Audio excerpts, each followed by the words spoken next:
Hey guys, Barry at CTech-review.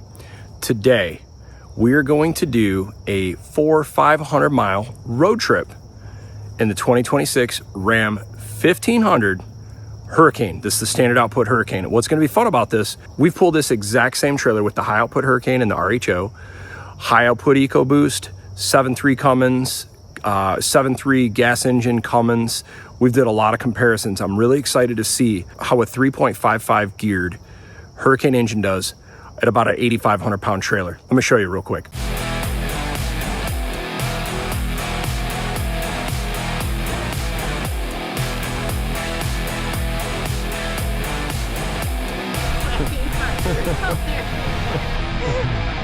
First, we'll just kind of show you this truck, very base level truck. Here we are for payload 1,755 pounds. Here you go. This is the standard output Hurricane engine. Got a little dust on here. We got a few miles on this truck, but nothing too crazy yet. It's got a few thousand miles on it now, but we'll be able to give it a good go and we'll see how it does towing this bad boy. Just for reference, if you haven't seen this trailer, we are about 8,200 pounds. It's about 33 foot overall.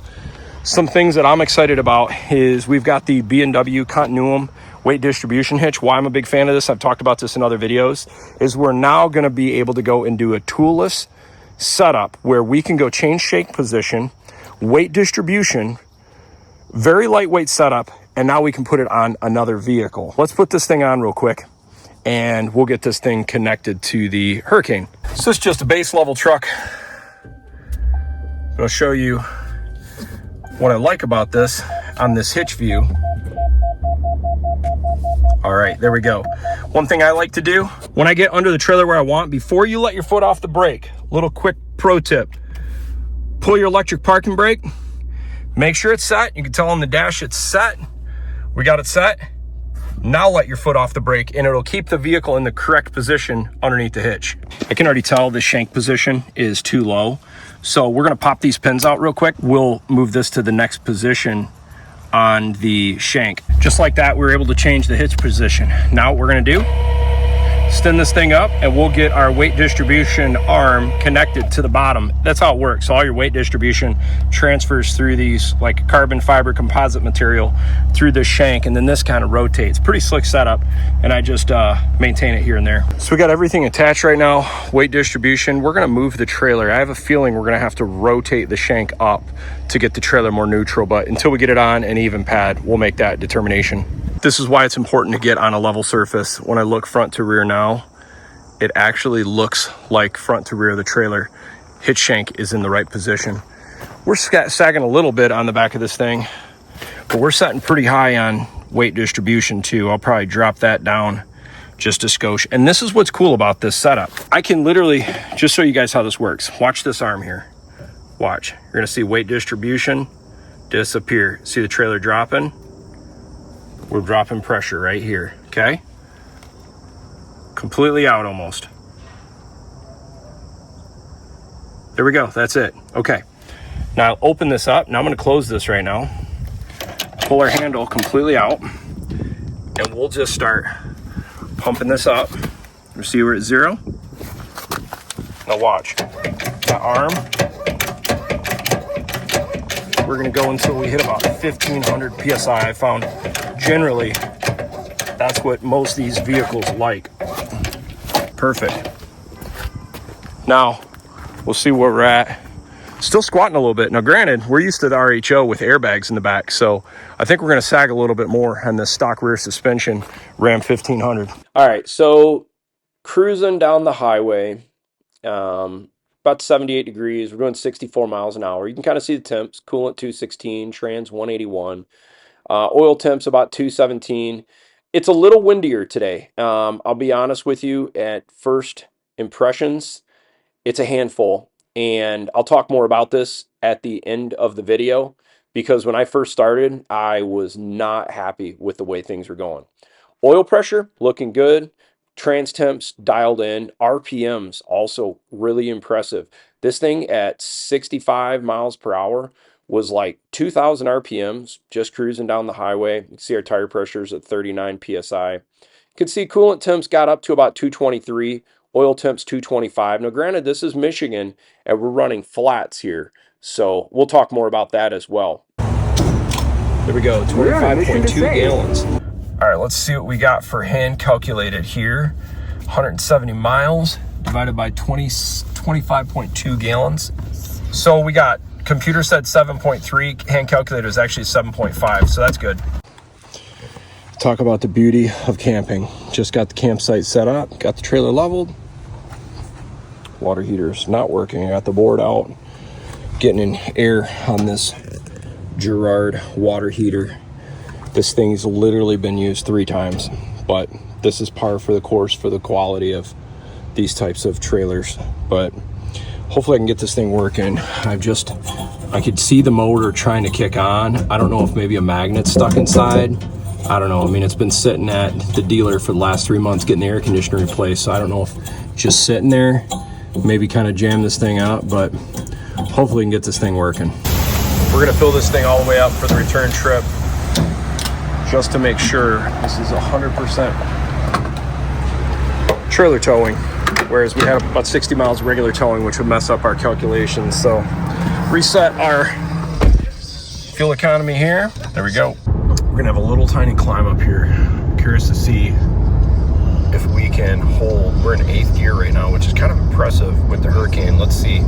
They're down to 7th, down to 6th. Yeah, so not too bad. You can kind of see the temps right now. Getting passed by Duramax diesel.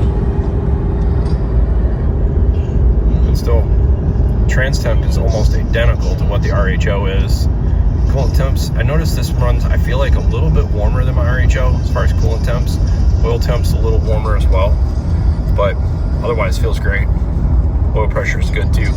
Big difference today when we flipped over the shank. Definitely helped quite a bit, and the trailer felt good. That's where we settled up at. 159 mile return trip, 7.1 miles per gallon. All right, so what are my final thoughts now towing with the 26 Ram 1500 with the standard output? We've now compared with this trailer, we've done Raptor, Raptor R, High Output, RHO, Navigator, standard output Hurricane, as well as we've done a 7.3 Godzilla and a 6.7 Power Stroke.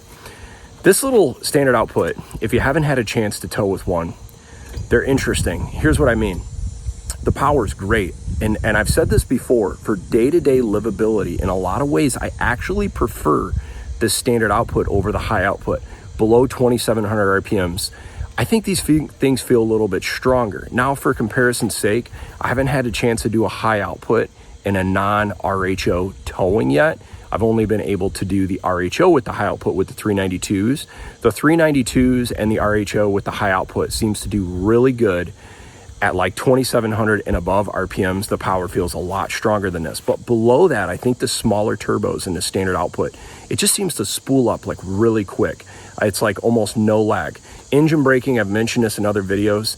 Standard output, high output Cummins, high output 3.5, power boost, 2.7. I've never seen a 6-cylinder gas engine with much engine braking, so that's kind of a moot point to me. Is it less than EcoBoost? It is, but they're so bad anyhow, it's not a big deal. I think the big shocker to me was the squat. We had a lot more squat in the back of the 1500 than I would have expected. With the weight distribution cranked up pretty good, this thing almost squatted very similar to the RHO, which is an off-road suspension. So I was kind of surprised about that. I will tell you the big differences we made on the Hitch on the return trip. The trip to the campground, I was so disappointed with how this thing towed from a stability standpoint. I was texting friends. I'm like, dude, this is the worst towing. Actually, I texted JB and Rocky and some of those guys. I'm like, hey, have you guys towed with one of these new 1500s? And I'm like, this thing was just all over the road. Come to find out, we had a lot of wind, and that wind made the towing experience in this not great. Return trip, phenomenal. This thing was locked in. I made a position change on the shank, got the front of the trailer up a little bit more, and we had a little less wind, had no issues with stability. Even my wife was like, man, this thing feels a lot better now. Fuel economy, 7.5 miles per gallon there, 7.1 return.